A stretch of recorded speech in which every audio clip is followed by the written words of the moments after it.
I started writing a new romance novel yesterday. And initially, I didn't really know which direction I wanted to go. I had a couple of ideas that I'd been toying with for some time. I had some like imagery in my mind. I knew I wanted it to be Halloween themed. I knew I wanted it to be kind of spooky. And I knew that I wanted it to be really short. Did I say novel at the beginning of this video? I meant to say novella. Anyway, I'm aiming for like 40,000 words. So I want it to be short, I want it to be smutty, I want it to be romantic, and I want it to be scary. And that's kind of all that I knew. And so I just kind of sat down with my notebook yesterday and told myself, you don't have to actually put any words on the page. You just have to experiment. I had been feeling stuck for a while.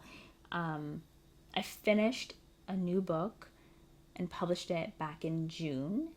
And that one, I love it so much. It is a dark romance meets psychological thriller.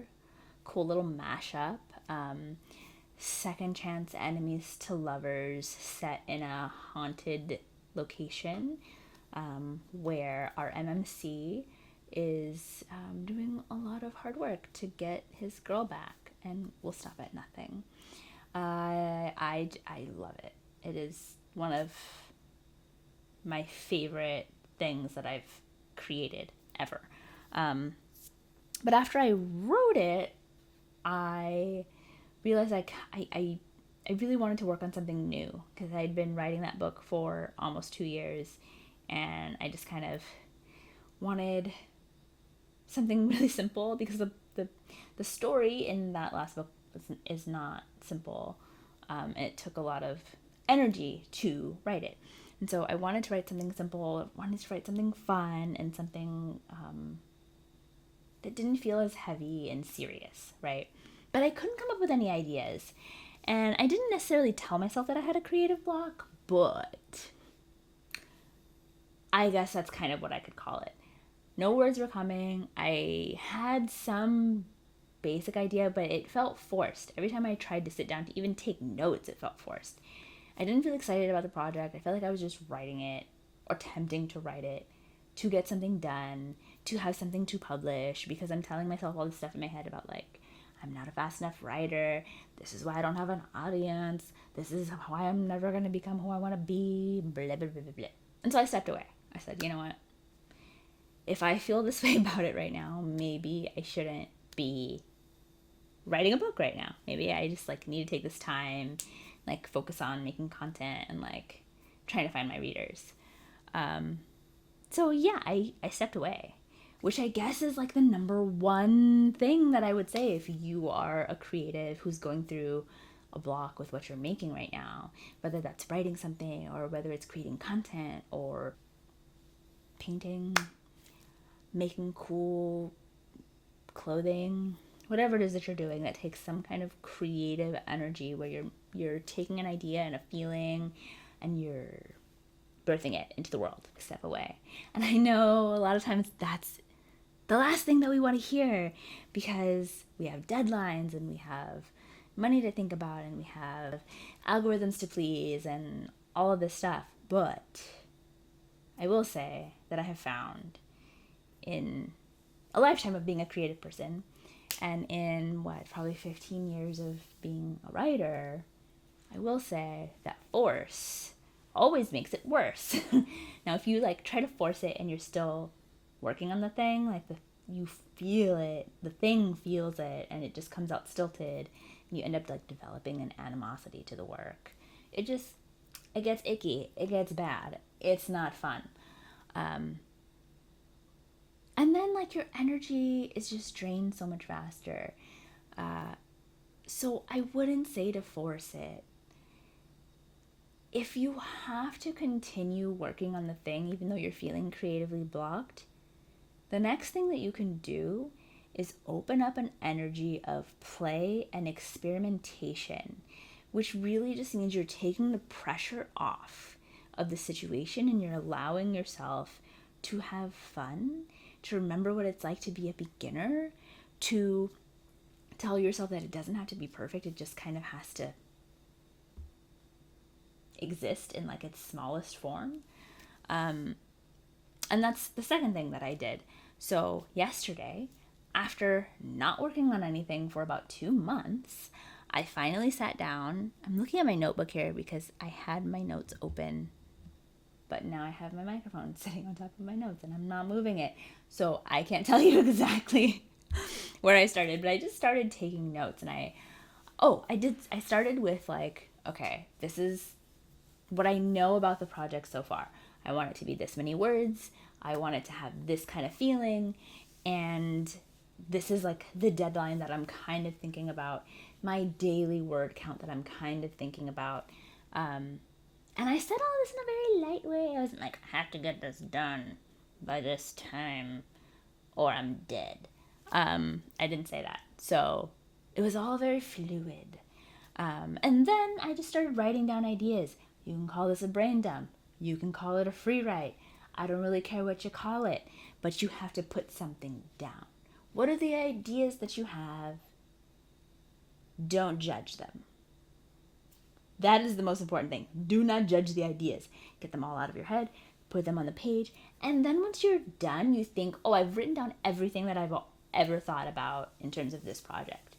Push it a step further, because this is what happened to me yesterday. So I had like 2 or 3 ideas for this book, and I was thinking, okay, I want like haunted maze. There's this like clip going around, or it went around a long time ago on TikTok, of the scares at whatever haunted theme park it was, and they're like walking around with their saws and their like abs and whatnot. I saw the video and I was like, ooh, there's a story there. And so I had that in my mind. Oh, I've also been tinkering with like this idea of graveyards, because I don't know if it was an American Horror Story short or something like that, that I've been wanting to rewatch it since I saw it the first time, because it was so good and it felt so creatively inspiring, because the story was just different and cool and felt kind of unexpected to me. But it was like mortician and maybe dead person, but maybe not. And I like that kind of stuff. So that was like inspiration number 2. And there was another thing that I was writing down that I can't remember right now. And I think I'd gotten to the end of all of my ideas. And then somehow a new idea just kind of settled. Like I could feel it go, it just settled into my brain. And I was like, that pulls its inspiration from The Purge. I freaking love The Purge movies. I haven't even seen all of them. I should do a rewatch. Put that on my list of things to do. Anyway, inspired by The Purge. And then like the characters came to me as soon as I had that idea. Like I hadn't had the characters come to me in the other ideas. It was just like very fuzzy. I didn't feel a call. I didn't feel a pull of any sort. Nothing was there. It was just like bare bones. And as soon as I had the idea, like this should be inspired by The Purge, it was like boom, whole story was there. I have half an outline, literally from free writing, not expecting anything, playing with my ideas, writing things down. What if this works? What if that works? What if this were to happen? What if I told a story about this? How would this go? Literally just piecing together things that you wouldn't think fit together.